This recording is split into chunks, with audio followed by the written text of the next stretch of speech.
ஒரு நாள் மதியம் ஸ்வேதா வித்யா 2 பேருமே பார்க்ல விளையாடிட்டு இருக்காங்க. ஸ்வேதா ஒரு அழகான பிரேஸ்லெட்ட தன்னோட கையில போட்டிருக்கா. அது யார் குடுத்ததுன்னு பார்த்தா அவங்க பாட்டி தான். ரொம்ப அழகா இருக்கு. ஒரே ஒரு நாளைக்கு கடனா வாங்கிக்கலாம்னு சொல்லிட்டு வித்யா கேக்குறா. ஸ்வேதா ஃபர்ஸ்ட் தயங்கினாலும் அதுக்கப்புறம் ஓகேன்னு சொல்லிட்டு அந்த பிரேஸ்லெட்ட அவளுக்கு குடுத்துடுறா. அத பார்த்த வித்யாவுக்கு செம ஹாப்பி ஆகி ஆடிக்கிட்டு ஓடிக்கிட்டே இருக்கிறா. திடீர்னு கீழே தடுமாறியும் விழுந்துடுறா. அதனால அந்த பிரேஸ்லெட் உடைஞ்சும் போயிடுது. இத பார்த்த ஸ்வேதாவுக்கு பயங்கரமா கோவம் வந்து ஃபேஸ்லாம் செவந்து போயிடுச்சு. நான் உன்னிட்ட கவனமா தானே இருக்க சொன்னேன் அப்படின்னு சொல்லிட்டு கத்தவும் ஆரம்பிச்சிடுறா.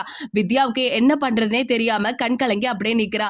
வித்யா உடனே என்ன சொல்றானா, நான் அதை உடைக்கணும்னா நினைக்கல, எனக்கே அது கஷ்டமா இருக்கு அப்படின்னு சொல்லிட்டு ஸ்வேதாட்ட கன்வே பண்றா.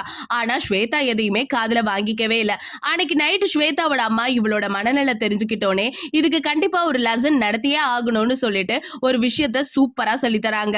ஸ்வேதா கையில ஒரு கிளாஸ் தண்ணியை குடுக்குறாங்க. அத தரையில ஊத்துன்னு சொல்றாங்க. உடனே ஸ்வேதா அது எல்லாத்தையும் ஊத்திட்டா. உடனே அவங்க அம்மா என்ன சொல்றாங்கன்னா, இந்த தண்ணி எல்லாத்தையுமே உன்னோட கிளாஸ்க்குள்ள நீ கொண்டு வரணும் அப்படின்னு சொல்றாங்க. அதை கேட்ட உடனே ஸ்வேதா கேக்குறா, அது எப்படி முடியும் அப்படின்னு சொல்லிட்டு. அதுக்கு அவங்க அம்மா சிரிச்சுட்டே சொல்றாங்க, இந்த தண்ணி போலதான்டா, ஒரு வாட்டி கோவத்துல வார்த்தையை விட்டுட்டேன்னு வச்சுக்கோ, திரும்ப அதை எடுக்கவே முடியாதுன்னு சொல்றாங்க. இத புரிஞ்சுக்கிட்ட ஸ்வேதா உடனே அடுத்த நாள் போய் வித்யாவை பார்த்துட்டு சாரியும் சொல்றா. அண்ட் கோபப்பட்டு பேசினது எல்லாத்தையும் மறந்துட்டு நான் இந்த பிரேஸ்லெட் உடைஞ்சதுக்காக உன்னை நான் மன்னிச்சிடுறேன்னு சொல்றாங்க. சோ இதுல இருந்து நமக்கு என்ன தெரியுது அப்படின்னு பாத்தீங்கன்னா, விலை மதிப்ப முடியாத ஒரு விஷயம் அப்படின்னா அது நட்பு தான். சோ என்ன விலை மதிக்க முடியாத ஒரு பொருள் நம்மளை விட்டு போனாலும் நட்பு என்னைக்கும் போகாதுங்கிறது இந்த கதையோட பெரிய உதாரணம்.